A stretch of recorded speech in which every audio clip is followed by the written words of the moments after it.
এবারে দেশের বিভিন্ন জায়গার আরও কিছু খবর নিয়ে রয়েছে একটি ডেস্ক রিপোর্ট। সাবেক প্রধানমন্ত্রী বেগম খালেদা জিয়া রুহের মাগফিরাত কামনায় দোয়া ও আলোচনা সভা হয়েছে নোয়াখালীর বিজ্ঞান ও প্রযুক্তি বিশ্ববিদ্যালয়ে। দুপুরে বিশ্ববিদ্যালয়ের বীরশ্রেষ্ঠ শহীদ মোহাম্মদ রুহুল আমিন অডিটোরিয়ামে এতে উপস্থিত ছিলেন জেলা বিএনপির আহ্বায়ক মাহবুব আলমগীর আলো সহ অন্যরা। বিএনপি চেয়ারপারসনের রুহের মাগফিরাত কামনায় শোকসভা ও দোয়া মাহফিল হয়েছে খাগড়াছড়ির মাটিরাঙ্গায়। এতে প্রধান অতিথি ছিলেন খাগড়াছড়ি আসনের বিএনপির মনোনীত প্রার্থী ওয়াদুদ ভূঁইয়া।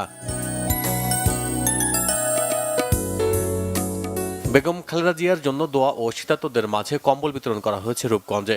দুপুরে উপজেলার সমু মার্কেট এলাকায় এতে প্রধান অতিথি ছিলেন নারায়ণগঞ্জ ১ আসনের বিএনপির মনোনীত প্রার্থী মোস্তাফিজুর রহমান ভূঁইয়া দীপু। গোপালগঞ্জের কোটালীপাড়ায় বাড়ি বাড়ি গিয়ে কুশল বিনিময় করেছেন বিএনপির মনোনীত প্রার্থী স্বেচ্ছাসেবক দলের সভাপতি এস.এম. জিলানী। সকাল থেকে দুপুর পর্যন্ত কুশলা ইউনিয়নের বিভিন্ন গ্রামে গিয়ে তিনি স্থানীয় বাসিন্দাদের সাথে সাক্ষাৎ করেন এবং তাদের খোঁজ খবর নেন।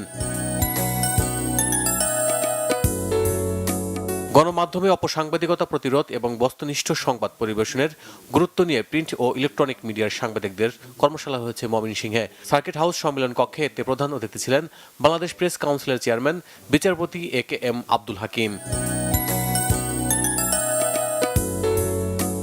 সাংবাদিকদের নিয়ে গণভোট প্রচার বিষয়ক কর্মশালা হয়েছে ঝালকাঠিতে। সকালে জেলা প্রশাসক মোহাম্মদ মমিন উদ্দিনের সভাপতিত্বে এতে প্রধান অতিথি ছিলেন বাংলাদেশ সাংবাদিক কল্যাণ ট্রাস্টের ব্যবস্থাপনা পরিচালক মোহাম্মদ আব্দুল্লাহ।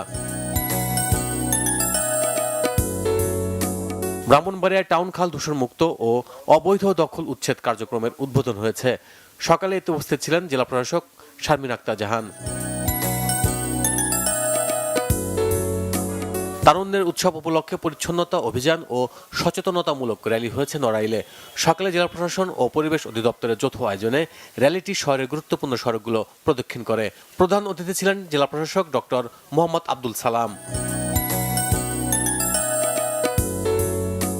জলবায়ু পরিবর্তনের ঝুঁকি মোকাবেলা করে উপকূলীয় কৃষিকে টেকসই করার লক্ষ্যে কর্মশালা হয়েছে সাতক্ষীরায়। এতে প্রধান অতিথি ছিলেন কৃষি সম্প্রসারণ অধিদপ্তর খুলনা অঞ্চলের অতিরিক্ত পরিচালক মোহাম্মদ রফিকুল ইসলাম। ত্রয়োদশ জাতীয় সংসদ নির্বাচন ও গণভোট উপলক্ষে উপজেলা কর্মকর্তা ও সম্ভাব্য প্রিজাইডিং সহকারী প্রিজাইডিং অফিসারদের মতবিনিময় সভা হয়েছে মাদারীপুরে। সকালে সদর উপজেলা মিলনায়তনে এতে উপস্থিত ছিলেন প্রশাসনের ঊর্ধ্বতন কর্মকর্তারা। Bangla vision news desk.